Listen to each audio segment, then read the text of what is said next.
Bismillah wa salatu wa salam ala rasulillah. J'espère que vous allez bien. Est-ce que vous avez une question avant d'entamer le dernier cours pour ce premier séminaire de Usul al-Fiqh, ou bien tout va bien? Ça va, pas de questions? Tout va bien? Très bien. Alhamdulillah Rabbil Alamin. Bah écoutez, nabda ala barakatillah, inshallah ta'ala. Donc aujourd'hui, c'est le cours numéro 5. On va s'intéresser à la question du haram. Le premier cours, comme vous vous souvenez, c'était la présentation de Usul al-Fiqh avec ses différentes disciplines. Ensuite, on a étudié au fur et à mesure les 5 grandes prescriptions, les 5 grands statuts juridiques. On s'est intéressé à la question du wajib. Ensuite, on a parlé du mandoub. Hier, on a parlé du makruh et du mubah, et aujourd'hui on termine avec le haram.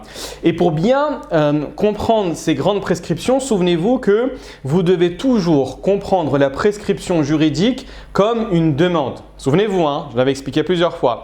Cette demande se divise en deux grandes catégories. Fais et ne fais pas. Quand la demande te demande de réaliser quelque chose, soit c'est formel ou soit c'est informel, fais de manière formelle et catégorique qui laisse aucun doute sur la volonté du législateur de réaliser l'action. C'est le wajib.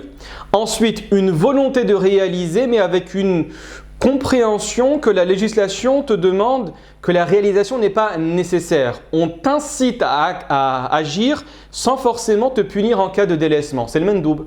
Par opposition, vous allez retrouver une demande d'abandon catégorique et formelle, sans l'once d'un doute. C'est le haram qu'on va étudier aujourd'hui, ou une demande beaucoup plus feutrée d'abandon, c'est ce qu'on appelle le makruh. Et quand la législation musulmane te laisse le choix entre l'action ou l'inaction, la réalisation ou l'abandon, c'est ce qu'on appelle le mubah. Et je vous avais également expliqué hier que le mubah, dans sa forme initiale, ne rentre pas dans la catégorie du hukm al-taklifi, c'est-à-dire la prescription juridique. Pourquoi? Parce qu'il n'y a pas d'idée de demande. À l'exception d'une chose, parce qu'en fait, dans les faits, il y a une petite demande. C'est non pas dans l'action, mais c'est dans la croyance. On te demande de croire islamiquement qu'il est autorisé d'agir de cette manière-là. On te demande de croire qu'islamiquement, il est autorisé, par exemple, de consommer de la viande des gens du livre. On te demande juridiquement de croire au fait qu'il est légal, il est licite de consommer de l'eau. Donc, il y a une sorte de demande de croyance. D'accord? Celui, par exemple, qui va croire qu'il est interdit, par exemple, en connaissance de cause, qu'il est interdit de consommer de la viande des gens du livre, c'est assez problématique. Pourquoi? Parce qu'il va rejeter un verset du Coran, donc qui est unanimement reconnu comme authentique par les savants, parce que c'est un verset coranique, mais également qui n'a pas de marge d'interprétation. D'accord? Donc comprenez les 5 niveaux comme je viens de les expliquer, Inch'Allah ta'ala. Très bien. Aujourd'hui pour le haram, alors c'est un mot qu'on retrouve énormément dans les livres, malheureusement qui est trop mal défini, et des fois on va également l'utiliser tous azimuts. On va l'utiliser pour parler de n'importe quelle action en disant qu'elle est haram. Parce qu'on pense que c'est mauvais, c'est haram. Parce qu'on pense que c'est mieux de le délaisser, c'est haram. Et on ne connaît pas la distinction entre les différentes catégories de haram. Souvenez-vous, hier on avait dit la catégorie qui se trouve juste en dessous du mubah, c'est khilaf al-awla. Ensuite, vous allez retrouver le makruh. Et dans le makruh, bon, je ne vous l'ai pas dit, mais ce n'est pas grave, il y a ce qu'on appelle le makruh tanzihan. Ensuite, vous allez retrouver effectivement le haram. Mais dans le haram, vous avez différentes catégories qu'on va voir aujourd'hui. Vous avez le haram li ghayrihi, vous avez le haram li dhatihi. Mais également dans le haram, vous avez une gradation, bien évidemment. Toutes les actions qui sont interdites ne sont pas à comprendre au même niveau. Tuer quelqu'un n'est pas similaire à voler 1 euro. C'est clair. Voler 1 euro n'est pas similaire, par exemple, à regarder quelqu'un légèrement, toiser quelqu'un, le regarder un petit peu avec dédain. D'accord? Donc il y a bien évidemment une gradation dans le haram. Vous allez voir que le haram n'est absolument pas à comprendre comme dans d'autres doctrines, avec des fois une méconnaissance de l'illégalité de l'action ou de la dangerosité de l'action. ou du méfait des œuvres qui sont commises. Non, en islam, quand c'est haram, c'est rationnel et pragmatique comme on verra par la suite, Inch'Allah ta'ala. Donc l'œuvre du juriste, des fois ça va être tout simplement d'expliquer les raisons pour lesquelles l'action est interdite, mais des fois ce qui est intéressant c'est de comprendre l'interdiction. Comme j'avais expliqué la dernière fois, en comprenant l'interdiction, on s'attache à la non-réalisation de l'interdiction. Quand je sais que c'est mauvais, je sais pourquoi je ne le fais pas. Par opposition à une personne qui agit par mimétisme, par imitation, et qui va simplement délaisser parce que les gens demandent de délaisser. Mais quand il grandira, il se libérera, il s'émancipera, là il réalisera les actions qu'on lui a interdites alors qu'il était jeune. D'accord ? Donc toujours, n'hésitez pas, quand vous dites que cette action est haram, expliquez les raisons pour lesquelles sont haram. D'accord ? Très bien. Allah yabarik fikum. Donc, définition, spécificité et catégorie du haram, bien évidemment. Ensuite, on va essayer de répondre à quelques questions autour du haram. Très bien. Bismillah, nabda ala barakatillah. Donc, le haram ou l'interdit. Regardez bien, barakallahu fikum. Le haram, pour les personnes qui sont parties également à la Mecque, vous avez ce qu'on appelle le Masjid al-Haram. Si on pense à la traduction de manière littéraliste, on va dire que c'est la mosquée qui est interdite. C'est faux, hein, bien évidemment. Quand tu dis al-haram, en fait, c'est l'endroit dans lequel tu n'as pas le droit de réaliser certaines actions. Donc ici, c'est le champ, c'est métaphorique ce que je dis, c'est le champ divin dans lequel tu n'as pas le droit de réaliser certaines actions. Pourquoi ? Parce qu'elles ont un lien avec ce qu'on appelle huququllah, à savoir les droits de Dieu. Et c'est exactement la même chose avec la mosquée sacrée. Il y a des actions dans le Masjid al-Haram qui sont interdites. Vous n'avez pas le droit, par exemple, de ramasser des choses qui sont tombées par terre. Vous n'avez pas le droit de faire couler le sang. À plus forte raison, vous n'avez pas le droit de le faire à l'enceinte de la mosquée qu'à l'extérieur. On n'applique pas les peines à l'intérieur également de la Mecque. On doit sortir de l'enceinte de la mosquée sacrée pour pouvoir réaliser les peines. D'accord ? Donc il y a l'idée de hurma, ce qu'on appelle en français une sacralité. Donc c'est ça le lien entre les deux, c'est-à-dire une zone où certaines actions sont interdites. Allah yabarik fikum. D'où le terme également qu'on a vu hier, al-ihram. Takbiratul ihram, c'est la même racine. C'est le moment où vous allez entrer en état de sacralisation. Ça veut dire quoi ? Un état où certaines choses deviennent interdites. D'accord ? Allah yabarik fikum. Bismillah. Donc la première des choses, pour comprendre convenablement le haram, c'est que c'est à l'opposé du wajib. Le wajib, c'est une demande de réalisation formelle du divin. Là, c'est une interdiction formelle du divin. Et comme j'ai expliqué, vous avez des manières de reconnaître le caractère formel ou informel d'une action. Et on va les voir, Inch'Allah. Deuxième des choses, une récompense méritée en cas de délaissement. Mais ici, il manque quelque chose à votre avis. À partir de quel moment la récompense sera méritée quand on délaisse le haram ? À quel moment, à votre avis ?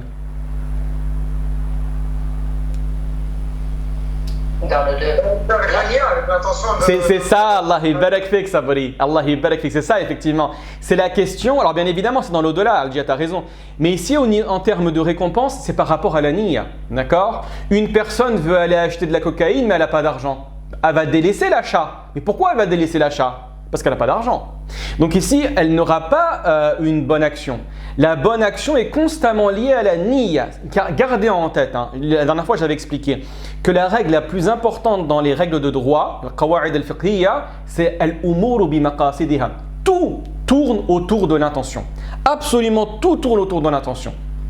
Dans toutes les actions, dans le domaine cultuel, les actions tournent autour de l'intention. Donc la récompense est méritée en cas de délaissement volontaire et en cas de volonté de délaissement pour se rapprocher du divin. Et en aucun cas par un délaissement qui est involontaire, un délaissement qui sera accidentel ou un délaissement qui est lié à une crainte d'un être humain. Non, absolument pas. C'est un délaissement volontaire pour plaire au divin. D'accord ? Allah yabarik fikum.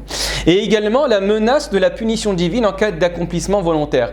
Et on n'a pas dit la punition, on a dit la menace. Pourquoi ? Parce que vous allez voir qu'on va s'intéresser à ce qu'on appelle en arabe al-firaq al-islamiyya, c'est-à-dire les différentes sectes qui ont émergé au début de l'islam. Pratiquement toutes les sectes qu'on va retrouver aujourd'hui, les prémices de ces dernières-là ont émergé au tout début de l'islam, approximativement entre le 1er et le 2e siècle de l'Hégire. Donc on va retrouver l'une des plus grandes sectes qui considère que lorsque la personne va réaliser une faute, elle sort du sphère de la foi. Ça, c'est important à saisir. Vous savez, nous, dans Ahl Sunnah wal Jama'a, parmi les sunnites, on considère quoi ? On considère que le musulman qui dit La ilaha illallah Muhammadan Rasulullah, et qui fait des mauvaises actions. Quand je dis des mauvaises actions, c'est pas qui fait des petites mauvaises actions. Non, non. Qui vit littéralement matin et jour dans la réalisation des grandes fautes. Ce sont des brigands, ce sont des criminels, ce sont des assassins, ce sont des personnes qui ne respectent absolument aucune éthique, d'accord? Des personnes qui vivent dans l'immoralité la plus complète et la plus totale et la plus absolue. Ces personnes-là restent musulmanes, mais on les appelle en arabe murtakibul kaba'ir, murtakibul kabira, celui qui réalise les grandes fautes. Et le jour de la résurrection, comme on n'a pas le droit de dire, bien évidemment, ça vous le savez, qu'on n'a pas le droit de dire d'un individu qu'il est en enfer ou qu'il est en paradis, sauf si un texte l'explicite de manière extrêmement claire. On est tenu de dire que Pharaon est en enfer, le Coran le dit. On est tenu de dire que Abu Lahab est en enfer, le Coran le dit. On est tenu de dire que Jamil, la femme de Abu Lahab, est en enfer, parce que le Coran le dit. D'accord? On est tenu de dire également que les prophètes sont en paradis. Pourquoi? Parce que le prophète alayhi salatu wa salam l'a dit. An-nabiyyu fil jannah, comme c'est mentionné dans la hadith. Très bien. Par contre, toute personne, même les plus grands compagnons, vous savez que vous avez un grand débat entre d'un côté Ahmad ibn Hanbal et son professeur Abdurrahman ibn Mahdi, d'accord? Ou Ali ibn al-Madini, j'ai un doute entre les deux, pardon. Sur comment caractériser les 10 compagnons du prophète alayhi salatu wassalam, dont le texte a mentionné leur présence au paradis. Est-ce qu'on doit simplement le dire ou on doit affirmer, bon c'est un petit peu théologique ici, est-ce qu'on doit affirmer qu'ils sont littéralement au paradis? Pourquoi? Parce que c'est dire quelque chose dont nous n'avons pas la science. Et donc pour ces personnes-là, nous on considère qu'ils sont sous la menace divine. Ils sont sous la volonté de Dieu. C'est la raison pour laquelle on dit il y a une menace de punition. En aucun cas, ils méritent la punition. Vous allez retrouver d'autres factions, principalement deux, parmi les débuts de l'islam. La première, on appelle ça le Mu'tazila, et les deuxièmes, le Khawarij, qui considèrent que tout musulman, même s'il a dit La ilaha illallah Muhammad Rasulullah, il a fait des bonnes actions, mais il a réalisé des mauvaises actions. Les Khawarij, ceux qui vont excommunier Ali ibn Abi Talib, d'accord? Ali salam est considéré que c'est un kafir. Ils vont dire que celui qui réalise sur terre une mauvaise action, une grande faute, devient un kafir, d'accord? Donc il y a l'idée d'excommunication. Et également, ils vont les Mu'tazila, eux, vont avoir une position intermédiaire en disant que l'individu qui agit de cette manière-là, il l'appelle fi manzilatin bayna al-manzilatayn, à savoir qu'il est dans un degré entre les deux degrés. Ni les croyants, ni les négateurs. Il l'appelle le fasiq. Mais par contre, sa destination le jour de la résurrection sera l'enfer éternel. D'accord? Donc vous avez vu les problématiques qu'on va retrouver dans cette vision. Pourquoi? Parce qu'ils considèrent qu'il incombe, et c'est le mot, c'est ce qu'ils utilisent, yajibu ala Allah. Il incombe, c'est l'idée de la adl, l'idée de la justice divine. Il incombe à Dieu de donner une punition à ces personnes et il incombe à Dieu de récompenser les personnes. Alors que nous disons qu'absolument pas. Ce que Dieu, comme le disait l'imam al-Tahawi dans sa aqida, vous dit que lorsque Dieu accorde une récompense, c'est par sa générosité, et lorsque Dieu accorde une punition, c'est par sa justice. Donc c'est ça la différence entre les deux. Allah yibarik fikum. Donc la menace de la punition divine en cas d'accomplissement volontaire, bien évidemment. Une personne qui va réaliser le haram par oubli, elle n'a pas de faute. Par erreur, elle n'a pas de faute. Par contrainte, elle n'a pas de faute. L'exemple le plus connu, c'est Ammar ibn Yasir, qui a été contraint d'abandonner la foi sous la torture. Vous savez qu'on a tué sa mère Soumaïa devant lui, on a tué son père Yasir devant lui. Et le prophète alayhi salatu wa salam va lui dire par la suite, In aadu fa'ud, s'il recommence, recommence. D'accord? S'il recommence à te torturer, s'il recommence à t'imposer la négation de la foi, à ce moment-là, tu as la légitimité de, extérieurement, oralement, de te séparer de la foi, tant que ton cœur est paisiblement béni dans la foi. Très bien, on avance, Allah yibarik fikum. Donc, différence entre le haram et le makruh tahrim. Souvenez-vous, la dernière fois, on a dit quoi? Tout comme le wajib, les savants hanafites. Donc, quand on dit les savants hanafites, c'est le fuqaha ou c'est le mutakallimin? Allah barak fik, c'est Mohammed, exactement. Ce sont, excusez-moi, je vais mettre l'ordinateur à charger. Effectivement, ce sont les fuqaha. Et c'est absolument pas les mutakallimin. On a dit que les mutakallimin, c'est l'avis majoritaire. Et le fuqaha, c'est les savants de l'école hanafite dans l'usul. Donc, tout comme le wajib, les savants hanafites ont une vision différente à la majorité ou le jumhur sur la question du haram. On avait dit que les savants hanafites, les fuqaha, différenciaient le wajib en deux catégories. Vous aviez le fard et le wajib. Ce qui était établi à partir d'un dalil mutawatir, on appelait ça le fard. Ce qui est basé sur des hadiths ou une vision ahad, c'est le wajib. Et bien là, ils vont faire exactement la même chose, par contre avec le haram. Les savants hanafites nomment haram les statuts juridiques basés sur le texte mutawatir. Donc ils vont nommer par exemple le shirk haram. Pourquoi? Parce que c'est basé sur les textes mutawatir.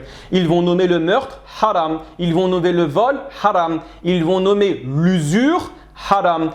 Alors la consommation de l'usure, c'est important à faire la distinction entre les deux. La consommation de l'usure. Ils vont nommer ceci haram. Par contre, dès lors que le texte est dhanni al-thubut, donc il est ahad, donc principalement c'est basé sur les hadiths, le statut juridique se nomme makruhu tahriman. Donc faites attention. Si un jour vous ouvrez un livre parmi les ouvrages de référence de l'école del fuqaha et ils vous disent que cette action-là est makruh, ne pensez pas, barakallahu fikum, que ça fait référence au makruh dans le sens je peux le réaliser mais il est mieux de le délaisser. Ça dépend de ce qui va être dit par la suite. Des fois ils vont dire simplement makruh mais c'est la signification de makruh tahriman dans le sens c'est le haram.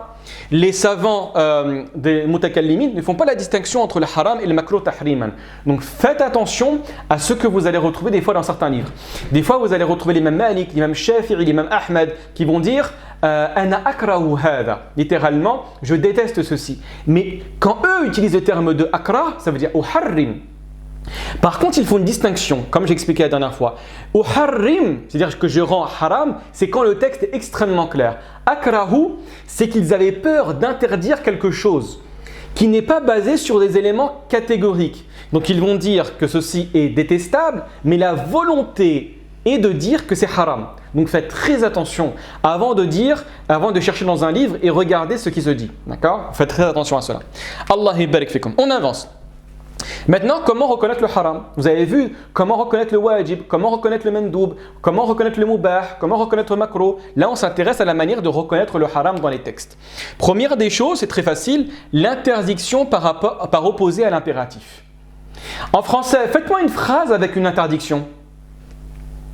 En arabe, c'est pas trop la même chose. Ne regarde pas la télé. Exactement, Allah barak fik al-jia. Ne regarde pas la télé. Mais quand tu dis ne regarde pas la télé, faites attention, il y a l'idée d'impératif. C'est vrai ou pas? Il y a l'idée d'impératif. En arabe, on fait une distinction entre les deux. En français, c'est assez similaire en termes au niveau de la formulation grammaticale. En langue arabe, on fait une distinction entre les deux. L'interdiction, on l'appelle al-nahi et l'impératif, on l'appelle al-amr. Et ça a des répercussions sur la grammaire. Pour les personnes qui ont fait ces cours-là, lorsque vous avez l'interdiction, le verbe qui va se trouver après est majjoum, c'est-à-dire qu'il va avoir une soukoun à la place de la dhamma, ou bien on va retirer le nun. D'accord? La tatakallam, par exemple. L'impératif, c'est une catégorie à part. If'al, ukhruj. D'accord? Il n'y a pas d'article, il n'y a pas d'éléments qui vont, des huruf, ce qu'on appelle des huruf. Il n'y a pas d'élément qui va se trouver avant le verbe pour indiquer l'impératif, à l'exception d'un cas de figure, c'est le li. Li takhruj, par exemple, que tu sortes. D'accord? Et vous allez voir qu'il y a une répercussion rationnelle et logique qui va découler de la distinction qu'on fait entre l'interdiction et l'impératif. Regardez le verset et Dieu dans le Coran dit « Et n'approchez pas la fornication. Wala taqrabu zina » Donc ici on voit quoi? Il y a le la pour dire l'interdiction, par opposition au la nafiya, le la de la négation. Je sais que c'est un petit peu technique, je suis désolé. Donc ici, c'est pour comment on sait que c'est un la d'interdiction, parce que le verbe après, on a retiré le soukoun. La taqrabu. La base, c'est la taqrabuna. D'accord? La taqrabu zina. Très bien. Donc c'est le verset 17 de la sourate, verset 32 de la sourate 17. Donc on comprend quoi? C'est extrêmement clair. Et pour information, c'est la catégorie la plus haute. C'est la catégorie la plus haute, barakallahu fikum, de l'interdiction. Elle est évidemment à considérer comme une interdiction tant qu'il n'y a pas une qarina, bien évidemment, qui indique que l'interdiction initiale n'est pas voulue. D'accord? Comme on verra par la suite, Inch'Allah ta'ala. Regardez bien, une règle, comme j'ai mentionné, autour de l'interdiction et de l'impératif. Et ça va avoir un impact sur la manière dont vous allez devoir comprendre les textes. Regardez bien, barakallahu fikum. L'interdiction détient davantage de liberté que l'impératif. On dit en langue arabe que al-amru bi-shay nahyun an diddihi. Regardez bien ce que ça veut dire. Quand la phrase suivante vous dit « ne mange pas de pain », c'est un impératif ou c'est une interdiction dans ce cas de figure? Une interdiction. C'est une interdiction, exactement. Allah barak fikum, c'est une interdiction. On vous demande de ne pas manger de pain. Qu'est-ce qui va être compris de manière implicite? C'est que je peux manger autre chose que le pain. Effectivement, vous avez le papa ou la maman qui vous dit « ne mange pas de pain ». Il peut aller au frigidaire, ouvrir, prendre des raisins, prendre un yaourt, boire de l'eau, faire ce qu'il désire. La seule chose qui est interdite, c'est la consommation de pain. D'accord? Donc quand je te dis, quand le texte utilise l'interdiction, il interdit absolument qu'une chose, à savoir la consommation de pain. Mais implicitement, il te dit que tout ce qui est périphérique à cette interdiction est autorisé. D'accord? Par contre, regardez bien quand on utilise l'impératif. L'impératif, c'est mange ce pain. Là, ce n'est pas la même chose. Hein. Un enfant qui est à table, qui n'a pas envie de manger ce plat, le père ou la mère va dire « mange ton plat ». Est-ce que le parent accepte que l'enfant se lève, délaisse ce plat, aille au frigo et prenne autre chose? Non. Absolument pas. Exactement. Là, il l'interdit. Pourquoi? Parce qu'en définitive, qu'est-ce qu'il fait? Il lui interdit toute autre nourriture, toute autre action. Tu ne te lèves pas implicitement, ne va pas jouer, ne va pas dormir, ne va pas faire tes devoirs. La seule chose que je te demande de réaliser, c'est de manger ce plat, manger ce pain. Donc en d'autres termes, regardez bien, je ne peux manger que ce pain. Toutes les actions en dehors de la consommation de ce pain sont interdites. Donc on voit qu'il y a beaucoup plus de liberté dans l'interdiction que dans l'impératif. Vous êtes d'accord avec moi sur ce point-là ou pas? Oui. C'est clair? Est-ce que quelqu'un a une question ou tout va bien? C'est clair? Dans quelle phrase il y a plus de liberté? Ne sors pas ou assis-toi? Ne sors pas. Exactement, Allah barak fik si Mohamed. Dans ne sors pas, il y a beaucoup plus de liberté que dans assis-toi. Assis-toi, je t'interdis toutes les autres actions à l'exception de t'asseoir. Ne sors pas, tu peux rester à la maison, tu peux aller dormir. La seule chose que je t'interdis de faire, c'est de sortir. D'accord? Et ça, prenez-le en compte. Barakallahu fikum. Barakallahu fikum, prenez-le en compte dans la manière de comprendre certains textes et certaines interdictions en islam. Est-ce que c'est basé sur l'impératif ou bien c'est basé sur l'interdiction? D'accord? Allah barak fikum. On avance. Deuxième manière de reconnaître le haram, vous pouvez le voir ici, c'est l'utilisation du mot haram ou bien de ses dérivés. Vous savez que haram, c'est un masdar de base. Vous avez haram, vous avez tahrim, etc. Ou ses dérivés, le verbe harrama yuharrimu, ou bien des mots qui sont similaires, naha yanha, ou hadara yahdaru par exemple, ou bien ce qu'on appelle le participe passif, al-muharram, etc. pour dire qu'une chose est interdite. Vous avez, regardez bien, Allah, alors qu'Allah a rendu licite le commerce, illicite l'intérêt. Wa ahallallahu al-bay'a wa harrama ar-riba. Le verset est extrêmement explicite. Hein? Et à votre avis, ça rentre l'interdiction de l'usure et qat'iyyat dilala ou dhanniyat dilala par rapport à ce verset-là? Bien évidemment, Allah barik fikum, qat'iyyat dilala, tu peux comprendre qu'une chose ici, hein, à savoir qu'Allah a autorisé le commerce et c'est extrêmement explicite dans la manière que Dieu a interdit l'intérêt. Et également, ce verset dit autre chose, que le commerce n'est pas, que l'intérêt n'est pas un type de commerce. Hein. Ah, c'est important à saisir. L'une des meilleures manières pour comprendre la gravité de l'intérêt, de l'usure, vous savez qu'en France, malheureusement, on fait une différence entre l'intérêt et l'usure. Hein. En islam, il n'y a aucune différence entre les deux. Riba, c'est riba. Tu me prêtes 1000 € et tu conditionnes de te rembourser 1 euro, c'est du riba. 1 euro, c'est du riba. Même si c'est une demande avec une quantité négative. Hein. Par exemple, je te prête 1000 € et tu me rends simplement 990 €. C'est formellement interdit. D'accord? Allah barik fikum. On avance. Ensuite, vous avez la négation de la licéité d'une action.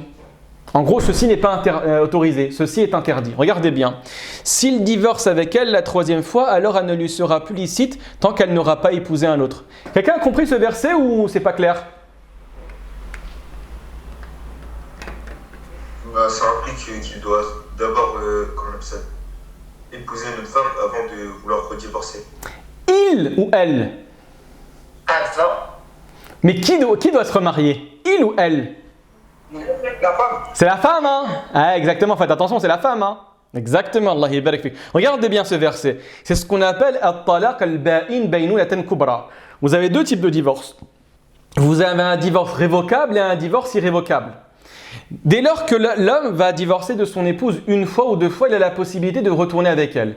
S'il prononce 3 fois les termes du divorce, alors pas dans une seule assemblée, hein, il va dire par exemple tu es divorcé, tu es divorcé, tu es divorcé. Ça c'est considéré comme un divorce. Mais à 3 reprises, il va dire à 3 moments différents. Un en 2015, un en 2017 et un en 2021 par exemple. Le 3e divorce, la femme va lui être totalement interdite. Regardez, s'il divorce avec elle la 3e fois, alors elle ne lui sera plus licite. فَلَا تَحِلُّ لَهُ. Tant qu'elle n'aura pas épousé un autre, à ce moment-là, elle est contrainte. Elle est dans l'obligation. Alors, pas contrainte, non, astaghfirullah, elle n'est pas contrainte, bien évidemment. Mais si elle désire, en fait, même c'est problématique ici. Parce que vous allez voir, c'est ce qu'on appelle zawaj al-tahlil. C'est problématique. Si cet homme-là désire, et cette femme-là désire retourner ensemble, c'est problématique. Hein? En fait, se unir à nouveau, Allah est bénéfique, mais vous allez voir que c'est problématique. Elle doit avoir un nouveau mariage avec une troisième personne et avec un véritable mariage. Hein. C'est-à-dire qu'il doit avoir la consommation de mariage. Elle ne doit pas se marier avec le tiers individu pour ensuite, le lendemain, demander le divorce et ensuite retourner avec son premier mari. Elle n'a pas le droit. Hein. Vous savez qu'à l'époque, il y a des personnes qui avaient ce travail-là malheureusement. C'est extrêmement problématique. Hein. C'est-à-dire c'est de la manipulation avec les textes. Une personne a divorcé 3 fois de son épouse. Les deux regrettent. D'accord ? L'homme et la femme regrettent.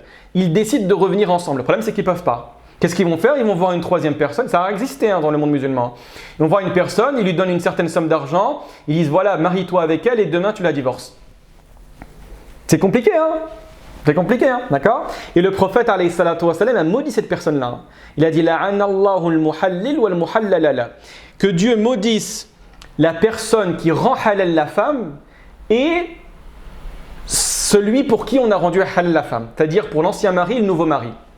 Vous voyez ce que je veux dire ou pas ? Donc là, on ne joue pas. Dans le sens, l'islam te demande de bien réfléchir à la manière dont tu vas divorcer, parce qu'à l'époque, ça n'existait pas cela. À l'époque, le nombre de répudiations était illimité. Donc, qu'est-ce qui faisait La problématique, elle était où ? Elle était au niveau de la femme, c'est-à-dire qu'elle était accrochée, elle était suspendue. Il y avait le délai de viduité. On va donner n'importe quoi, on va dire un exemple, un délai de viduité de 3 mois. D'accord ? L'homme il ne veut pas se séparer de son épouse et il ne veut pas que son épouse se marie de nouveau. Donc, la femme va être suspendue. Comment ça va se passer ? Il va dire « je te divorce ». 3 mois après, 1 ou 2 jours avant la fin de son délai de viduité, il va dire je te reprends. Le lendemain, salam alaikum, je te divorce. Il va laisser le délai de viduité passer. 1 ou 2 jours avant la fin du délai de viduité, je te reprends. Et etc. Donc cet homme-là va pouvoir se marier à nouveau avec qui il désire, ça c'était avant l'islam. Hein. Et la femme va rester telle une femme, un objet suspendu. Donc la législation est venue et a codifié la question du divorce en disant que le maximum que la personne puisse divorcer, c'est 2 fois. Le 3e est un mariage qui est irrévocable. Vous avez compris la problématique ici ou pas ? Oui. Ça va ? Allah yabarak fikoum. Donc ici, qu'est-ce qu'on comprend ? On comprend tout simplement que le Coran a dit qu'il y avait une négation de la licéité, donc cette femme n'est plus licite hatta tankiha zawjan ghayra. D'accord ? Allah yabarak fikoum. On avance. Ensuite, vous avez ce qui débouche à une peine ou une sentence terrestre ou dans l'au-delà. C'est extrêmement clair, hein, c'est facile à comprendre. Hein. Regardez bien. Que les gens cessent de rater la prière du vendredi, du peur qu'Allah ne scelle leur cœur et qu'ils ne soient du nombre des innocents. Donc vous avez l'idée d'une peine. Alors cette peine, elle n'est pas terrestre, hein, elle est en partie. Alors elle est terrestre cette peine-là, cette sentence. Par contre, les effets seront vus que le jour de la résurrection. Donc on voit que le fait de rater volontairement la prière de vendredi plus de 3 fois, c'est problématique. D'accord ? Vous avez bien évidemment d'autres textes qui mentionnent des peines, des sentences terrestres ou des sentences dans l'au-delà. Vous allez retrouver également la mention de la menace divine. Je vous ai dit hier que la menace la plus importante qu'on va retrouver dans le texte coranique, c'est l'homicide volontaire. Quiconque tue intentionnellement un croyant, sa rétribution alors sera l'enfer pour y demeurer éternellement. Allah l'a frappé de sa colère, l'a maudit, lui a préparé un énorme châtiment. Prenez tous les textes coraniques et du hadith, il n'y a pas un châtiment, il n'y a pas plutôt une peine et une menace plus importante que celle-là. D'où l'importance, barakallahu fikoum, du sang. Quand je dis du sang, c'est-à-dire du crime. On ne rigole pas dans l'islam avec l'idée du sang. D'accord ? On ne rigole pas avec cette question-là. Moi, je vous ai dit, comme hier, toutes les fatwas qui vont légitimer la question du meurtre, qui vont légitimer la question des actes qu'on appelle actuellement terroristes, etc., faites très attention avec ces fatwas-là. On joue un petit peu des fois avec l'ignorance de certains musulmans. Donc faites très attention. Allah yabarak fikoum. On avance. Allah yabarak fikoum. Donc les catégories maintenant du haram. Donc là, on a vu une règle concernant l'impératif et la négation. On a appris les manières de détecter le haram dans les textes à travers différentes techniques. Il en existe bien évidemment d'autres, un peu plus complexes. Maintenant, on s'intéresse aux catégories du haram. Première remarque à mettre en évidence, les interdits ne sont pas tous à considérer au même niveau. Je vous ai dit en début de cours, on ne considère pas l'assassinat comme le vol. On ne considère pas le vol comme la consommation de l'usure. On ne considère pas la consommation de l'usure comme la bagarre. On ne considère pas la bagarre comme une insulte. On ne considère pas l'insulte comme le fait de voler un bout de pain. Donc bien évidemment, il y a un niveau. Il y a des niveaux, pardon. Et là, vous allez me poser la question, oui, mais quels sont les différents niveaux que l'on prend en considération pour pouvoir décréter la gravité d'une action ou l'absence de gravité? Vous allez voir que c'est le degré de nocivité. Plus le degré de nocivité est important, plus cela rentre dans les fautes les plus importantes. Moins le degré de nocivité est important, plus cette faute rentre dans ce qu'on appelle en arabe as-sara'ir, les petites fautes. Donc pour déterminer la gravité d'une interdiction, déterminer son degré de nocivité. Et vous savez que pour un grand nombre de fautes en islam, il n'existe pas de texte qui indique est-ce que c'est une grande faute ou est-ce que c'est une petite faute. Il en existe certains. Et pour un grand nombre de fautes, ce qu'on appelle en arabe al-dhunub ou al-ma'asi, etc., c'est basé sur l'ijtihad, donc sur l'effort d'interprétation des savants, à partir de textes de référence. Par exemple, le prophète alayhi salatu wa salam parle de ce qu'on appelle généralement en français les 7 péchés capitaux. Moi, j'aime pas ce terme technique parce que ça fait référence à une notion chrétienne, les 7 péchés capitaux. Le prophète sallallahu alayhi wa sallam, il a dit « Ijtanibu sab'a al-mubiqat ». As-sab'a, les 7 al-mubiqat destructrices. Et le prophète sallallahu alayhi wa sallam parle par exemple de la consommation des biens de l'orphelin, le fait également de la sorcellerie, le meurtre, etc. Donc on voit que les 7 fautes qui ont été mentionnées, la nocivité est intense.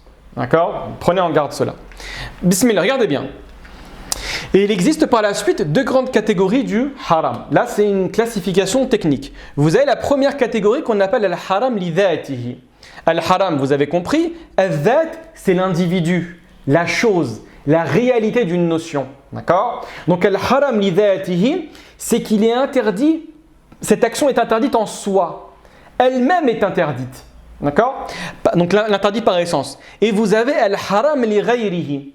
C'est une action qui est interdite, non pas à cause d'elle, mais à cause de la conséquence de cette action-là.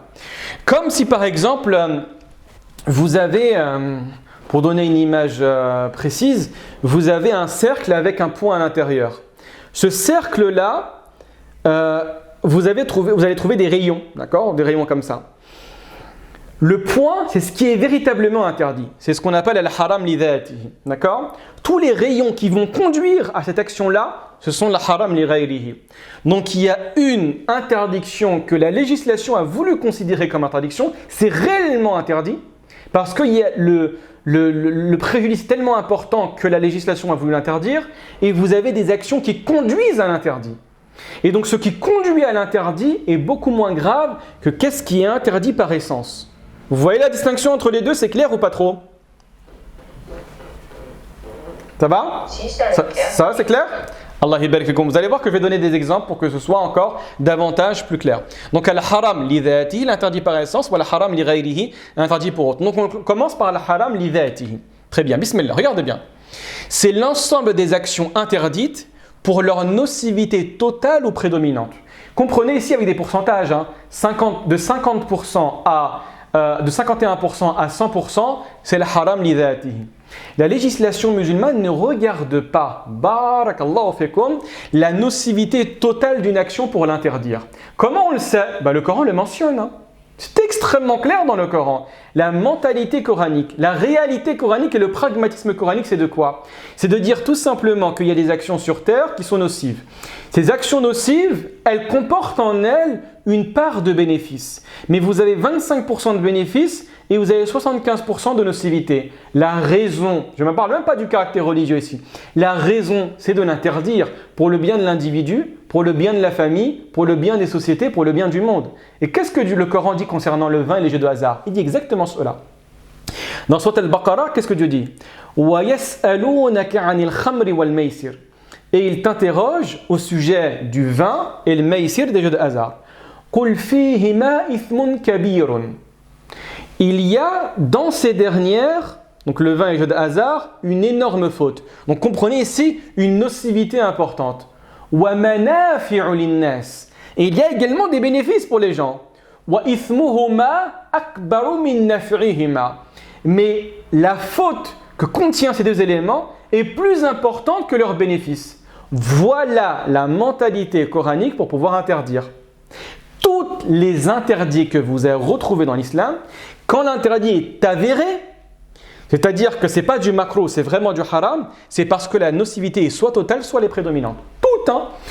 Franchement, l'une des études les plus passionnantes qu'un musulman peut faire, c'est de prendre tous les interdits et essayer de comprendre sociologiquement quels sont les impacts de ces méfaits au sein d'une société. Wallah, c'est très passionnant. Tu prends la question de l'alcool. Est-ce que l'alcool actuellement considère que c'est un bien pour les sociétés ou bien c'est la mère de tous les vices? Vous avez deux courants, le courant réaliste, pragmatique qui dit que c'est une calamité. Et d'un autre côté, vous avez le courant qui est appuyé par les lobbies. On est épicurien, on veut en profiter au maximum, d'accord? Pourquoi? Parce que derrière, bien évidemment, vous avez les lobbies, vous avez les grandes usines, vous avez les grandes entreprises qui incitent en jouant un petit peu avec les textes à l'image d'Iblis. Je vous avais dit la dernière fois, Iblis, sa principale fonction, c'est d'embellir la réalité, d'accord? Tu ne vas pas boire un liquide ou une boisson qui risque d'altérer ta perception, te rendre dépendant, fracturer la société, fracturer ta famille et également te pousser à peut-être au suicide ou bien à la séparation de tes proches ou bien à avoir certaines maladies. On ne va pas dire ça. Ah, bien évidemment, si tu as la carte en face de toi et tu vas retrouver tous ces qualificatifs, tu n'as pas envie de boire cette boisson-là, bien évidemment. On va te dire non, prends un petit digestif. Prends une petite boisson énergisante, d'accord? Donc, on joue avec les mots pour faire oublier volontairement la réalité du méfait de ces actions-là. Pourquoi? Pour dégager un bénéfice basé sur ton ignorance. C'est comme ça que ça fonctionne malheureusement. Et tu prends également la question de l'usure. On ne va pas dire maintenant l'usure. On ne va pas dire la consommation des biens des pauvres pour continuer à appauvrir et pousser à la paupérisation les plus pauvres de la planète et continuer à enrichir les plus importants de la planète. Non, on va dire que c'est les intérêts. Je te prête de l'argent, bien évidemment, je dois en dégager un intérêt. D'accord? Il y a toujours cette idée-là. Il y a toujours, barakallah, comme cette idée-là. D'accord? Donc tu prends toutes les actions, la fornication, l'association, la consommation du vin, le meurtre. Bon, le meurtre, alhamdoulilah, rabbil alamin, on le retrouve partout. Quoique maintenant, on va jouer un petit peu avec les termes. D'accord? Sur la question également de l'avortement, on joue un petit peu avec les termes. Actuellement, je ne sais pas si vous vous intéressez au débat politique, vous allez retrouver la question de la loi sur la fin de vie. D'accord? Et vous savez qui sont derrière? Quels sont les lobbies qui sont derrière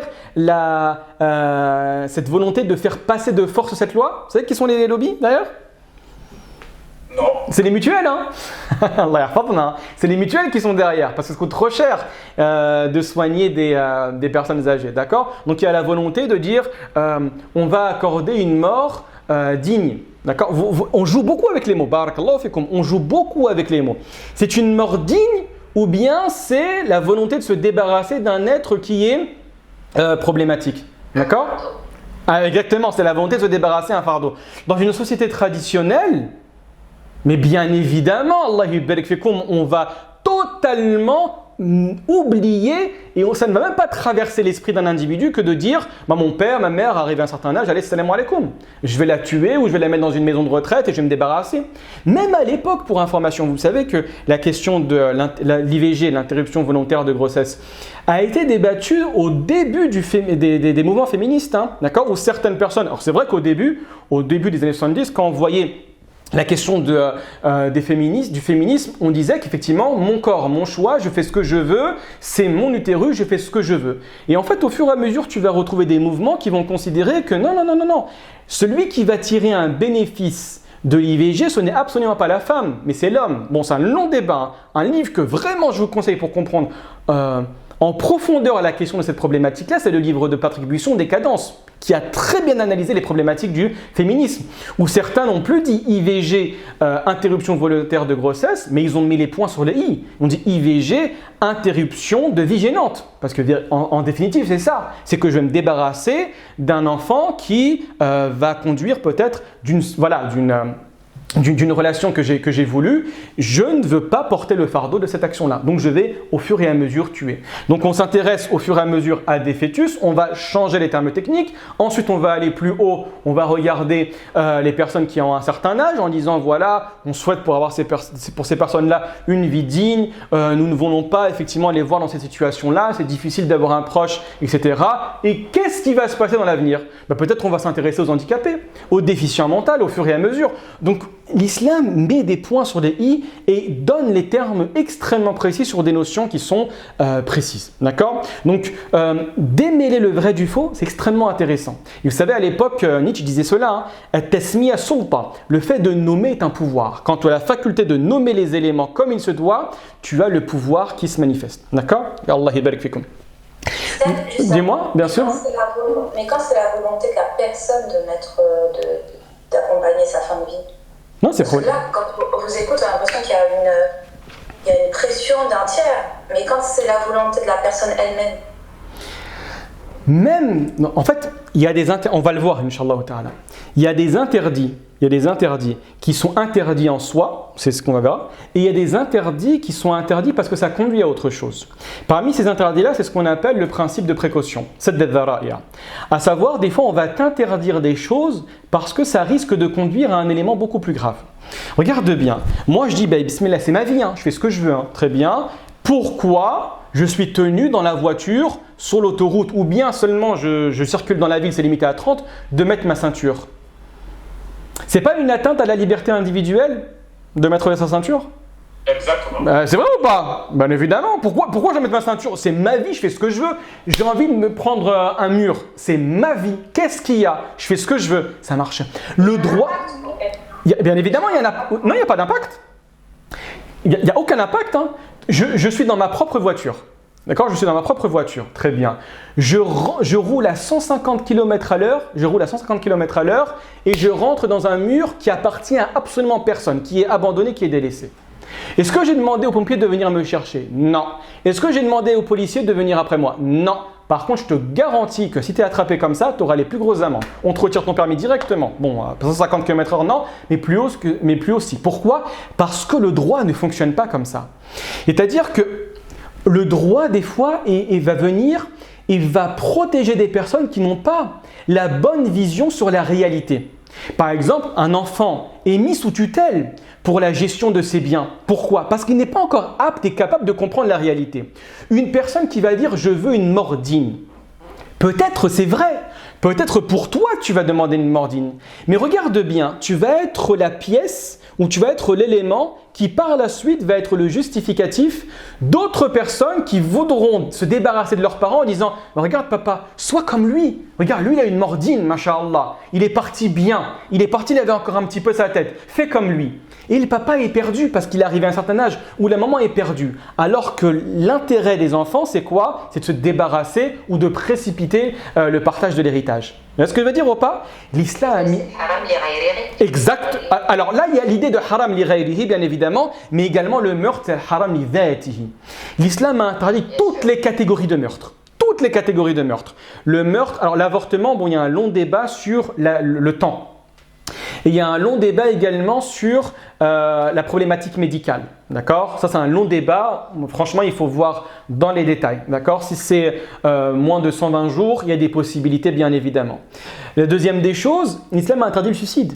Quand tu réfléchis bien, à qui tu fais du mal? Je suis tout seul chez moi, je me pends. Allah yahfadna, bien évidemment. Allah yahfadna, comprenez-moi bien. Je, c'est impersonnel. Très bien. À qui j'ai fait du mal? J'ai pas de famille, J'ai pas de famille, j'ai pas de proches, il n'y a personne qui me connaît, je me tue moi-même. Pourquoi? C'est considéré comme une grande faute. D'accord? Vous avez un très bon exemple. Vous voulez comprendre cet exemple-là? Bon, là, je vous conseille de le faire. Regardez, bon, désolé, moi je suis un grand fan de films. Regardez la série Le Jeu de la mort. D'accord? Sur Amazon Prime. Voilà, c'est très beau.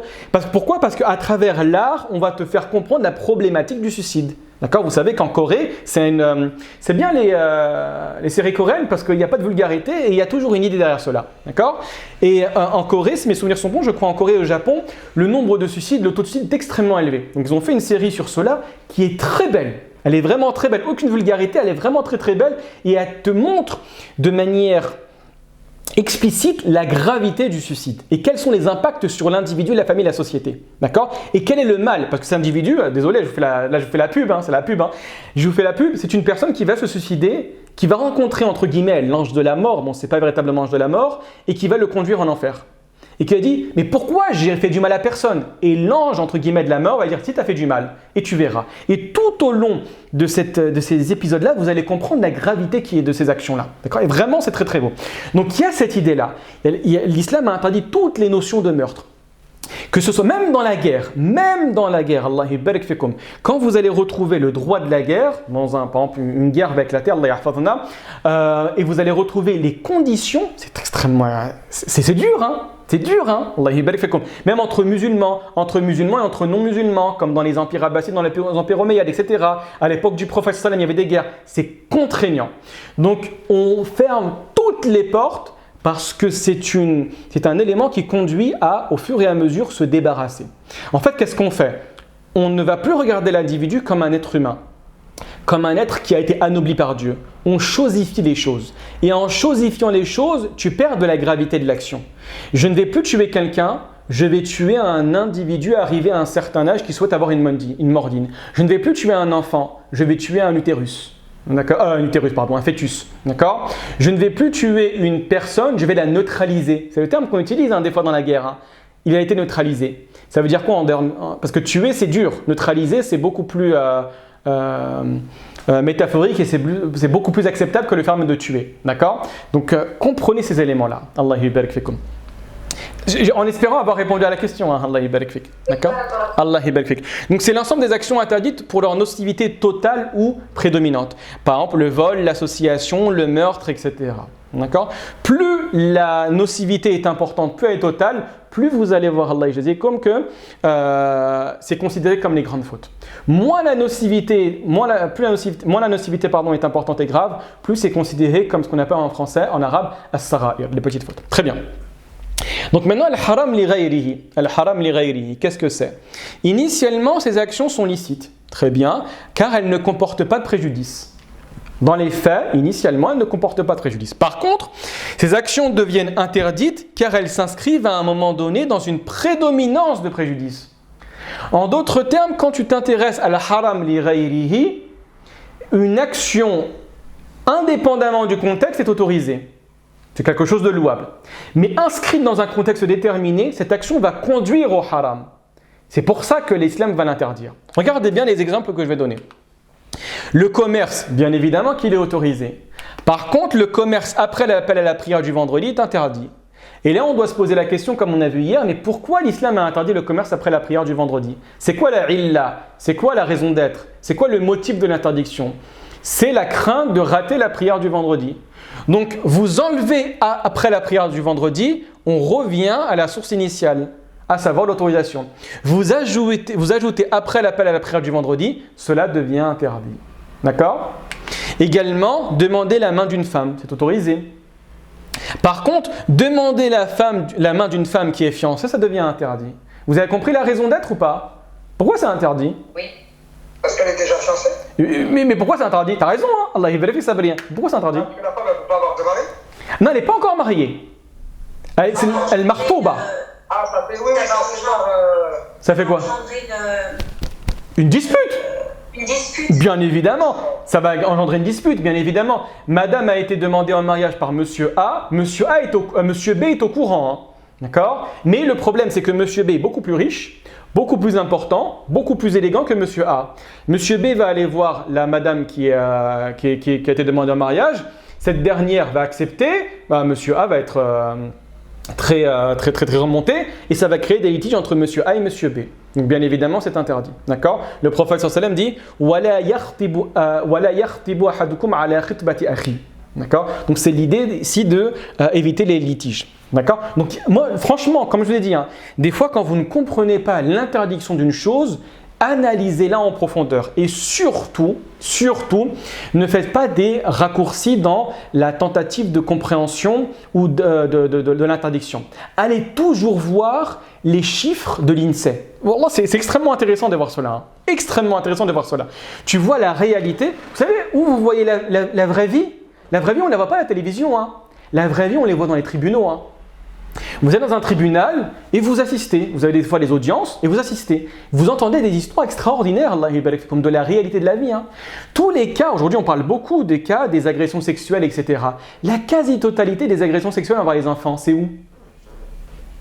En famille. Exactement, c'est au sein de la famille. Hein. Allah barik fikum.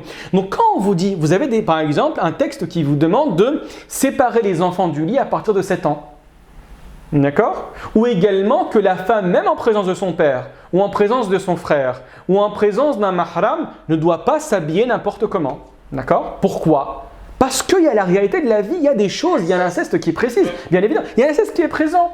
Donc en fait, c'est bizarre, on vous dit, mais pourquoi tu dis, voilà, c'est retourner au Moyen-Âge que de s'habiller comme ça, mais d'un autre côté, quand tu regardes les chiffres, tu te rends compte qu'il y a une explosion des agressions sexuelles et une explosion de l'inceste. Certes, dans ce cas de figure, bon, c'est un autre débat, Allah barik fikum. Ce n'est pas à cause de la femme, hein. Bien évidemment, c'est l'homme qui est responsable. Mais d'un autre côté, tu ne peux pas nier la nature profonde de l'être humain. D'accord? L'homme est créé comme ça. Donc, bien évidemment, il y aura toujours des criminels. Dans ce cas de figure, au magasin, tu enlèves tous les agents de sécurité, tu enlèves toutes les bornes anti-vol, etc.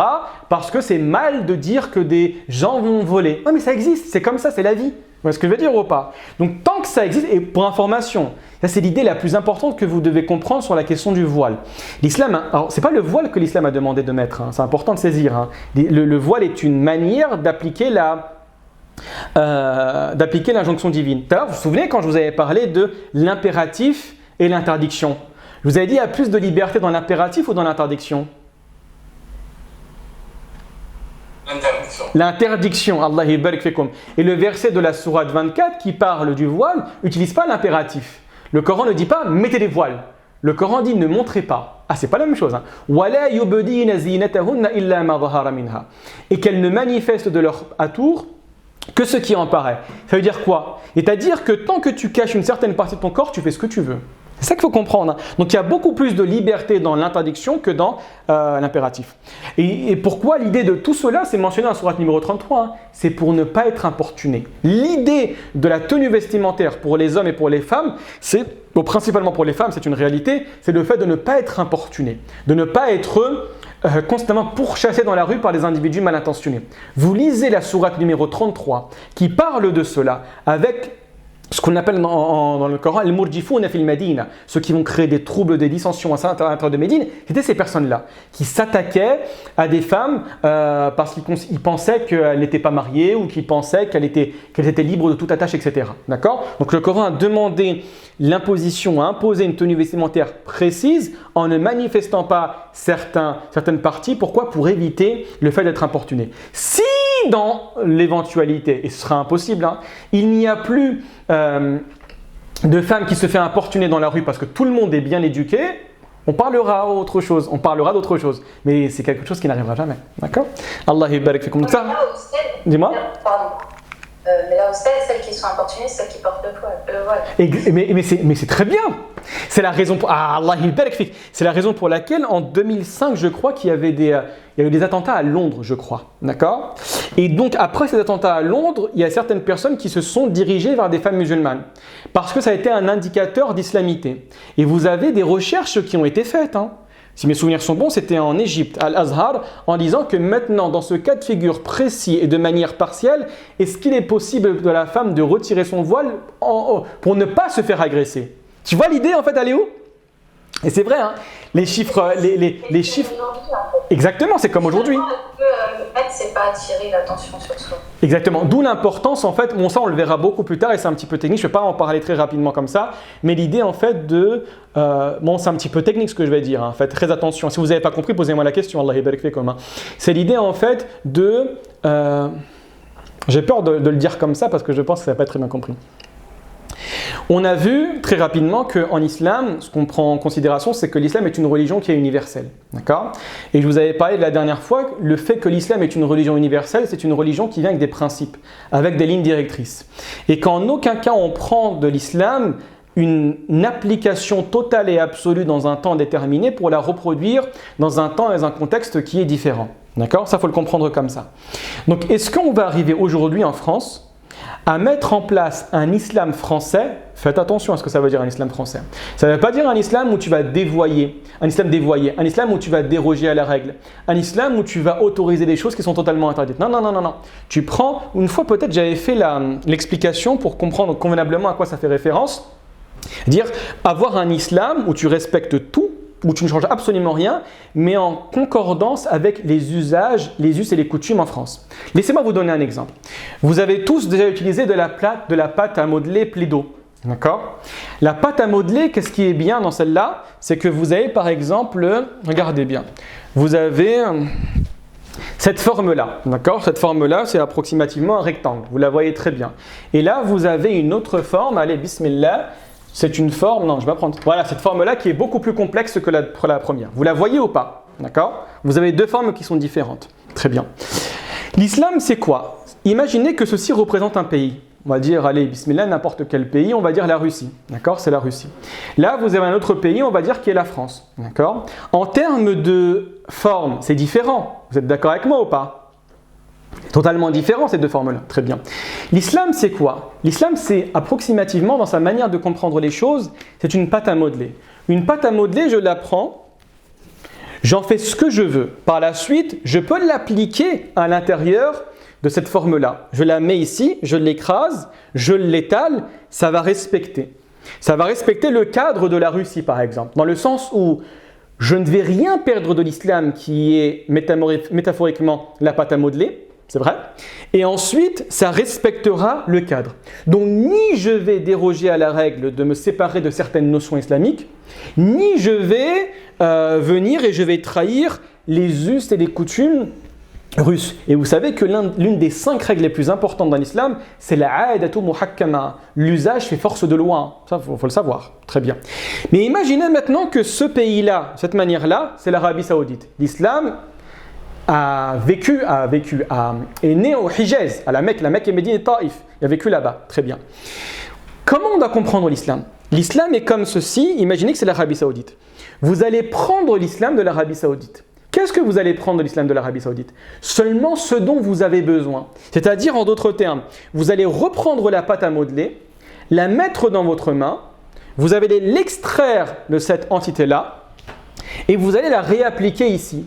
En la réappliquant ici, je vais modeler pour que tout cela, que cette pâte à modeler aille sur l'ensemble de cet objet-là. Est-ce que j'ai trahi en supprimant des parties de la pâte à modeler ? Ou j'ai tout pris avec moi ? Non, vous avez tout pris. J'ai tout pris, Allah yubarik fikum. Sauf que j'ai remodelé. Qu'est-ce que ça va faire du coup ? Ça va faire tout simplement que j'aurai l'essence de l'islam, j'aurai la base de l'islam, j'aurai tous les commandements de l'islam, sauf que je vais les appliquer de manière différente. Est-ce que c'est une trahison ? Absolument pas. La dernière fois, je vous avais parlé de l'imam Shafi'i, qui, lorsqu'il a changé, il était au Yémen, ensuite il est parti en Irak, il était au Hijaz et à la fin il est parti en Égypte. Il est revenu sur absolument tous ses avis. Tous ses avis, au point où on vous dit qu'il est revenu sur tous ses avis à l'exception de 10-15 avis. Et on vous dit que l'imam Shafi'i avant sa mort, que celui qui me transmet une parole de moi sur mon ancien avis, je ne le pardonne pas. D'accord ? Pourquoi ? Parce que le contexte a changé. D'accord ? Donc qu'est-ce qu'il a fait l'imam Shafi'i ? Il connaissait les règles, il connaissait les fondements, sauf qu'il les a appliqués en fonction des différentes contrées. D'accord ? Donc c'est ça en fait l'idée, c'est de prendre la pâte à modeler. Nous c'est ça, hein. L'objectif le plus important pour la communauté musulmane actuellement en France, c'est de faire ça. C'est de prendre l'islam dans ses textes sous forme de pâte à modeler, comprendre ce qui relève de la pâte à modeler et ce qui ne relève pas de la pâte à modeler, et ensuite le réappliquer sur la carte de la France. Ça ne veut pas dire islamiser la France, hein. Il y a des personnes qui vont faire des raccourcis, c'est absolument pas ça, ça ne nous intéresse pas. D'accord ? Mais c'est l'idée en fait de respecter. Imaginez maintenant que ce que vous allez prendre de l'islam, par exemple au Hijaz, à l'époque du prophète sallam, c'est pas de la pâte à modeler, mais ça va être une structure rigide, dure. Et tu fais un copier-coller. Tu vas tirer cette pâte-là, cet élément-là, et tu vas l'appliquer sur la carte de la France. Il y a forcément des passages, des endroits où ça va sortir du cadre, et d'un autre côté, il y aura des espaces vides. Là, tu vas trahir. Et là, tu vas impliquer une vision de l'islam qui va créer des frictions. Je vous donne un exemple tout simple. Moi, personnellement, c'est mon avis sur la question et je pense qu'il y a beaucoup de musulmans. Même il y a des mamans qui sont venues me voir en disant que ma fille, moi, j'accepte pas qu'elle fasse ça. Alors qu'elle portait le voile. Hein. La question de la abaya en France. Pensez que la abaya, c'est islamique ou c'est une tradition arabe? C'est une tradition. Bien évidemment, Allah barik fait comment? Mais c'est une tradition purement arabe. Ça n'a absolument rien à voir avec l'islam. Est-ce que je veux dire ou pas? Et de vous à moi, moi je comprends. Je comprends tout à fait que des personnes qui n'ont jamais vu ça, tout d'un coup voient une femme arriver en abaya. Ce qui n'est pas connu fait peur. Et le pire, c'est quoi? C'est qu'en fait, tu vas dire indirectement que c'est ça l'islam et tu es obligé d'accepter. Et si tu n'acceptes pas ceci, tu es raciste. Non, je suis désolé. Pourquoi? On va dans des pays, par exemple, où je suis originaire, d'accord? On va dire le Maroc ou la Tunisie, etc. Et tu vois des personnes qui arrivent avec une mentalité qui est différente. Tu vas pas les accepter aussi, hein? Tu vas en Arabie, d'accord? Et tu vas faire des choses qui sont acceptées en France et qui islamiquement ne posent aucun problème. Et tu vas les faire là-bas. Les gens vont te regarder d'un mauvais œil, hein? D'accord? Pourquoi? Ce n'est absolument pas religieux, ça relève de l'usage, ça relève des us et des coutumes. D'accord? Donc qu'est-ce qu'il faut faire sur la question par exemple du voile? C'est une question, wallah, elle est très facile à comprendre, elle est très facile à appliquer, mais après c'est une question de volonté. C'est quoi? Si tu prends ce que demandent les fuqaha en termes de respect d'habillement. C'est quoi? C'est le vêtement, islamiquement, doit avoir une certaine éthique. C'est quoi l'éthique du vêtement? C'est le fait qu'il soit relativement large. Ça veut dire quoi un vêtement large? Qui ne moule pas le corps. Là, je parle pour l'homme et pour la femme. Hein. Très bien. Qui ne soit pas transparent, bien évidemment. Le principe du vêtement, c'est de cacher. D'accord? Également, qui ne soit pas source de convoitise. Dans le sens qui va exciter le sexe opposé. D'accord? Cette idée-là. Également, c'est quelque chose qu'on oublie beaucoup. Mais l'idée d'élégance. Vous êtes d'accord? Le prophète, alayhi salatu wa salam, un jour a parlé.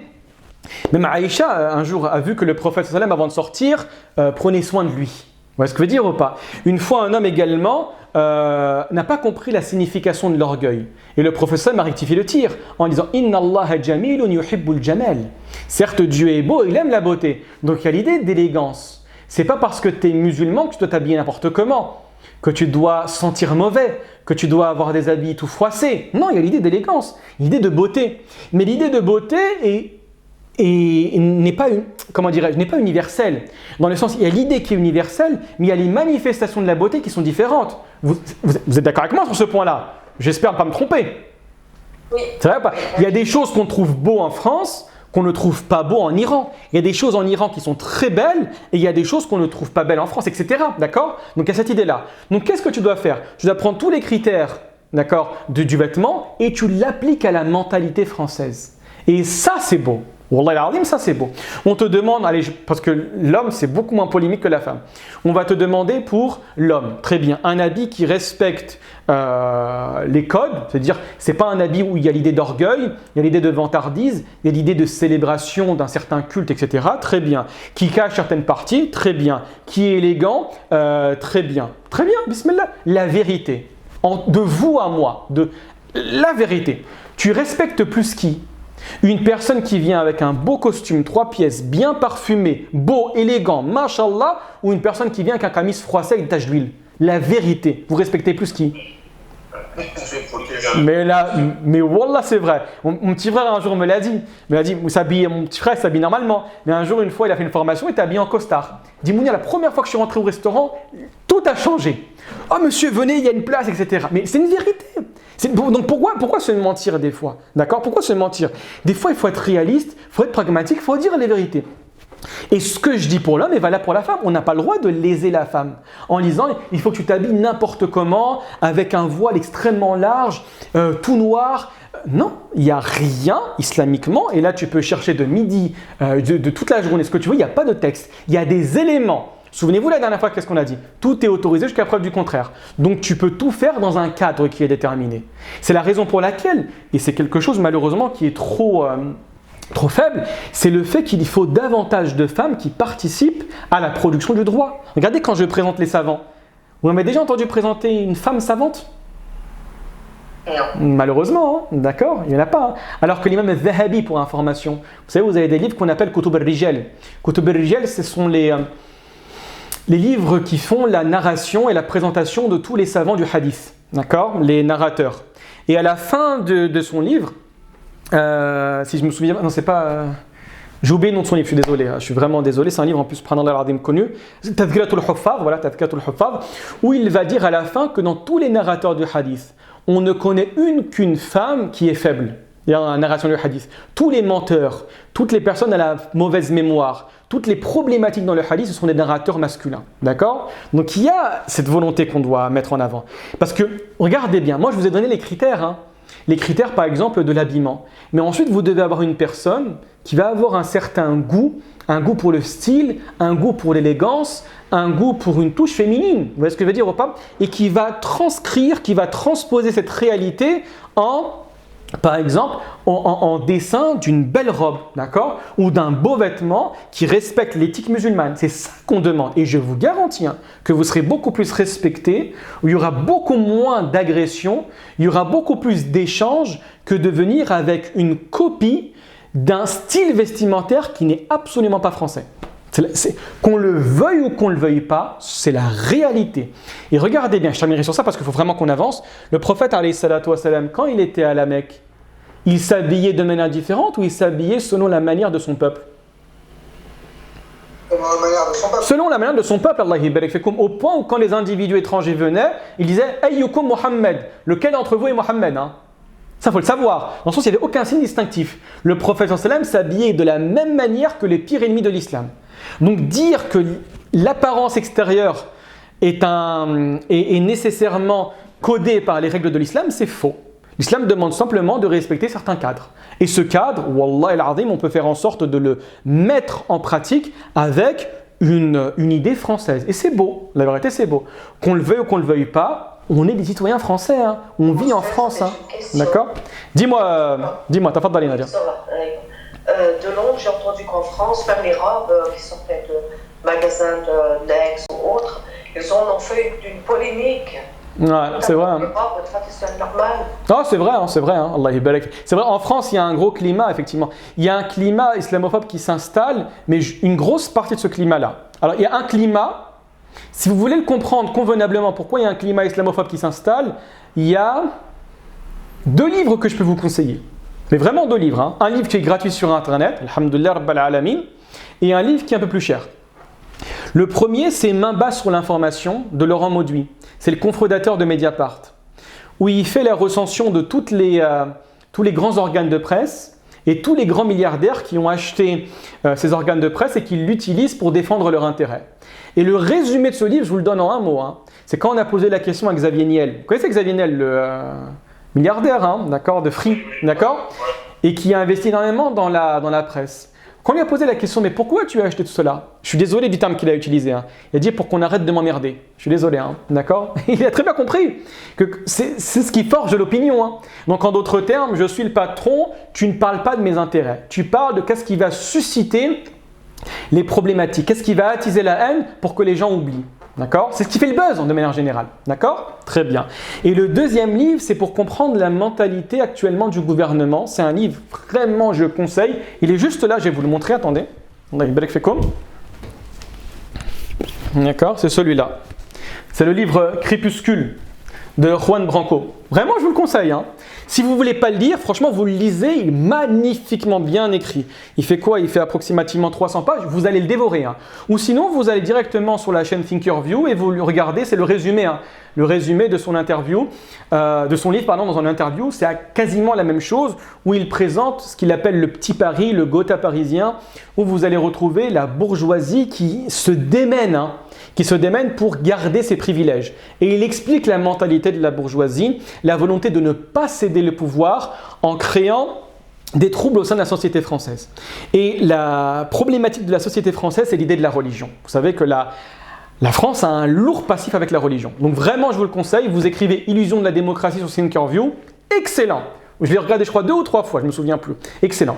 Donc, pour comprendre le climat islamophobe, en partie, barakallahu fikum, il y a cette idée-là. Il y a d'autres personnes qui tirent les ficelles et qui souhaitent effectivement avoir une confrontation entre, d'un côté, ce que Ouria Boutelja appelle les beaufs et les barbares. Pour information, elle a écrit un livre hein, que j'ai également à la maison, je ne sais pas où il est. Je crois qu'il est là. Alhamdoulilah, c'est celui-là. Ah non, c'est pas celui-là. C'est la même, c'est la fabrique, Bon, je ne sais plus où il est, je suis désolé, il doit être quelque part ici. D'accord, les beaufs et les barbares. Les beaufs, vous avez compris, les barbares, vous avez compris, c'est qui? C'est nous. Où en fait, il y a une volonté de monter les uns contre les autres pour pouvoir, pour que la bourgeoisie tire son épingle du jeu et continue à garder le pouvoir. Et elle vous dit le contraire. Il faut faire en sorte que les beaufs, donc, vous m'avez compris c'est quoi les beaufs, hein? En gros, les Français de souche qui sont laissés pour compte, et d'un autre côté les barbares, il faut qu'ils s'unissent autour d'un projet commun, c'est le projet de la nation, pour essayer de renverser la bourgeoisie. D'accord? Donc il y a ces idées-là. Des fois, ce n'est pas simplement l'idée de la religion qui est problématique. Absolument pas. Ce n'est pas l'idée de la religion. C'est l'idée de défendre ses intérêts. La divinité la plus adorée dans le monde, c'est l'idée de c'est l'intérêt. Hein. D'accord? Tu es prêt à tous les sacrifices pour défendre tes intérêts.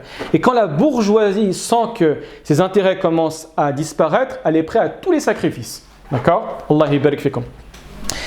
Bon, c'est une longue digression, mais bon, je ne sais pas pourquoi on en est arrivé là, mais bon, Inch'Allah. Ça va, c'est assez clair par rapport à ça? Oui, ça va? c'est très intéressant. Allah barik fik.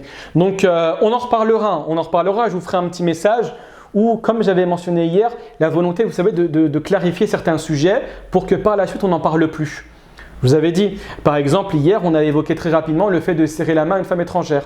Ce serait bien qu'on traite cette question-là au niveau, non pas dogmatique et au niveau de certains partis pris, mais simplement au niveau usuli, c'est-à-dire au niveau scientifique. Évoquer les différents avis, mais pas simplement dire un tel a dit oui, un tel a dit non, un tel a dit peut-être. Non, essayer de mentionner les textes, extraire les règles et comprendre la raison de la divergence, d'accord? Et mettre un nombre important de thématiques, les traiter une bonne fois pour toutes pour ensuite avancer. Vraiment pour ensuite avancer. D'accord? Allah barik fikum. Allez, on avance, on a bientôt fini. Il est quelle heure là? Ah oui, on a dépassé un petit peu. Khir, Inch'Allah. Bon à savoir également, il existe des autres termes pour nommer le haram. Bien évidemment. Alors vous allez retrouver le terme de al-hadr, vous allez retrouver le terme de al-ma'asiyya pour de la désobéissance, vous allez trouver le terme de l'ithm pour dire une faute, vous allez retrouver le terme de dhanb.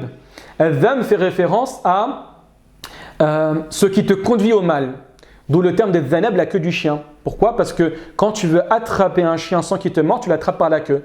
Donc dhanb, c'est la même chose. C'est ce par quoi tu vas être rattrapé. On va te rattraper par ces actions-là, d'où l'idée de la punition, hein, des métamorphoses, des actions réalisées sur terre qui se manifesteront le jour de la résurrection sous la forme de punition. Donc c'est ça l'idée en fait. D'accord? Et bien évidemment, il existe d'autres termes. Hein, d'accord? Al-hub par exemple, vous allez trouver le kaba'ir, al-sara'ir, etc. Al-mubiqat. Très bien. Deuxième des choses, ça c'est important et c'est pas au niveau technique, juridique, mais plus à un niveau et à un aspect spirituel. La faute qui découle des désirs humains est moins grave que celle qui découle de la croyance et des convictions. Regardez bien l'exemple le plus connu pour ne pas oublier cette règle-là, c'est le cas de Adam et Iblis. Les deux ont désobéi à Dieu, n'est-ce pas? C'est coraniquement le dit, hein. C'est clair, le Coran le dit, très bien. La problématique de Adam et de Iblis, c'est que les deux ont désobéi, très bien. Adam a mangé du fruit qui est interdit. Donc c'est un désir humain. Il n'y a pas l'idée de se rebeller contre Dieu. Par contre, Iblis va également se rebeller contre Dieu, il va désobéir à Dieu, mais avec la conviction qu'il est meilleur que Adam. Dieu a pardonné à Adam et il n'a pas pardonné à Iblis. Pourquoi? Parce qu'une faute basée sur une conviction, une haine profonde, est beaucoup plus tenace que la faute qui est basée simplement sur un désir. D'accord? Un désir sexuel, un désir de consommation, un désir de prestige, un désir de célébrité. C'est un élément qui est ancré chez l'être humain, qui apparaît et qui disparaît. Et l'être humain connaît ses limites et connaît ses faiblesses. Donc des fois, il tombe dans la faute et il reconnaît facilement s'être trompé. Par opposition à la conviction. Celui qui va combattre par exemple l'islam par conviction, en pensant, bien évidemment à tort, que l'islam est une religion barbare, rebelle, irrespectueuse, etc. Donc il y a une différence fondamentale entre les deux. D'accord? Allah yabarik fikum, il faut le savoir. Très bien. Troisième des choses également, contrairement à d'autres croyances, les interdits en islam sont rationnels et pragmatiques. Hein. Alors rationnel, pourquoi? Parce que tu arrives à les saisir. Et pragmatique, parce que ça a un effet sur la société.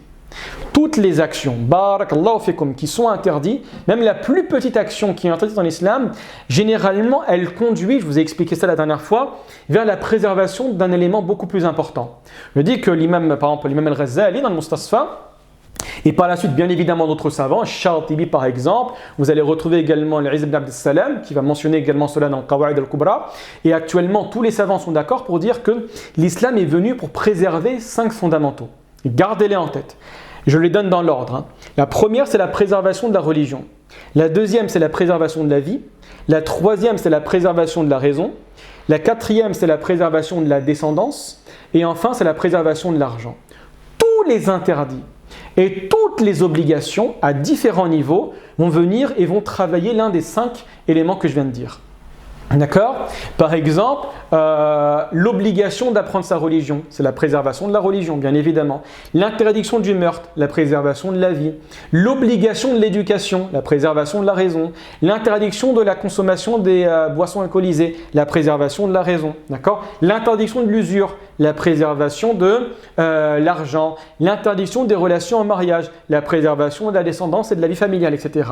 Donc vous avez bien évidemment des fautes ou des interdictions, des obligations qui vont toutes conduire vers l'un des 5 piliers que je viens de dire à différents niveaux. D'accord ? Ça va, c'est assez clair par rapport à cela ou pas ? Et toutes les obligations qui vous passent par la tête. D'accord ? Donc c'est basé sur des éléments rationnels, ça conduit constamment. Et vous êtes d'accord avec moi qu'une société doit défendre ces éléments-là. Une société comme dit Tahir ibn Ashur, où il n'y a pas la préservation ni de la religion. Ça veut dire quoi la préservation de la religion ? Ça veut dire la liberté de conscience, la possibilité de pratiquer la religion que tu désires. Où il n'y a pas de préservation de la vie, où il n'y a pas de préservation de l'argent, où il n'y a pas de préservation de la cellule familiale de la descendance, où il n'y a pas la préservation de la raison. Tu vis comme des animaux, c'est la loi de la jungle. Le plus fort l'emporte sur le plus faible. Personne ne voudrait vivre dans ces conditions-là. D'accord ? C'est la raison pour laquelle on vous dit que les sociétés actuellement démocratiques, si elles comprenaient véritablement l'islam, elles se rendraient compte qu'elles sont très très très proches de l'islam. Mais comme j'ai dit hier, limiter l'islam à certaines peines, à certaines notions, c'est fausser l'interprétation de l'islam. Vous êtes avec moi sur ce point-là, c'est clair ? Oui. Ça va ? Allah barak fikum. Et enfin, le croyant, comme j'ai expliqué, est récompensé pour l'abandon volontaire de l'interdit. Basé sur quoi ? C'est quoi la condition la plus importante pour la récompense ? Basé sur un niya. Allah barak fik, c'est Mohammed bien évidemment, basé sur un niya. Et c'est basé sur le hadith d'Ibn Abbas que j'avais expliqué la dernière fois dans la conférence. Et quand l'individu se dirige pour faire une mauvaise action et il ne la réalise pas, parce qu'il ne peut pas la réaliser par crainte de Dieu, Dieu lui accorde une bonne action. Et je terminerai vraiment sur ce point-là, Inch'Allah ta'ala. Il y a certains savants qui ont mis en évidence ce qu'on appelle « at-tark al-adami as-sarf ». C'est-à-dire que toute la journée, sans t'en rendre compte, tu délaisses des interdictions. C'est vrai, sans t'en rendre compte. Là, actuellement, on est en train de délaisser la désobéissance aux parents. On est en train de délaisser le shirk. On est en train de délaisser le vol. On est en train de délaisser la médisance. On est en train de délaisser la calomnie. On est constamment. Et donc, certains savants ont émis l'hypothèse qu'il est possible que parce que continuellement tu délaisses les mauvaises actions, et ta balance de hasanat ou ton nombre de hasanat continue d'augmenter constamment. Vous avez compris le lien ou pas ?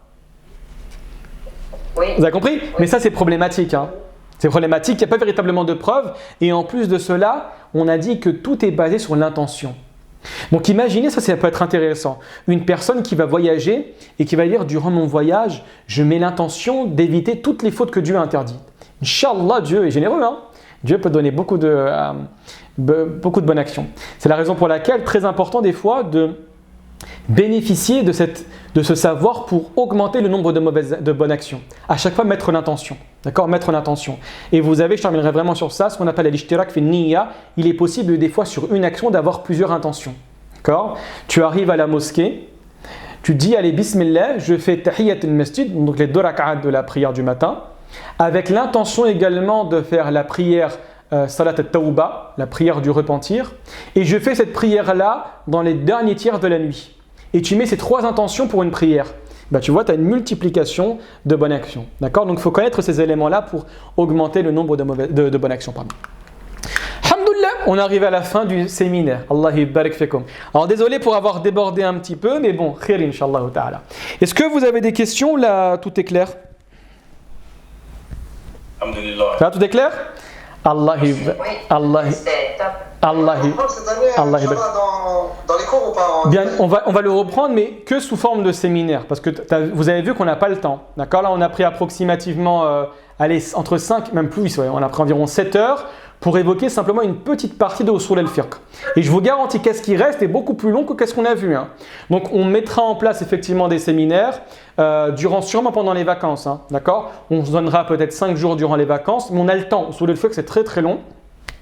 Et également, je vous invite à participer. Je vous tiendrai informé qu'on va essayer de faire une conférence dans pas longtemps sur l'histoire musulmane. Vous en avez parlé. En tout cas, vous retrouverez les informations directement sur l'espace. Je ne sais pas si vous avez pu regarder l'espace dans la bibliothèque où vous avez espace conférence. Donc n'hésitez pas de temps à autre à regarder s'il y a une invitation aux nouvelles conférences. D'accord? Mais bien évidemment qu'on fera, et bien évidemment sur votre espace, vous pouvez télécharger directement le cours. Hein. Donc vous avez le cours directement visionnable avec le PDF qui se trouve en dessous. D'accord? Bah écoutez, barakallahu fikoum, très bonne soirée à vous, et je vous dis à très bientôt pour la reprise des cours, Inch'Allah.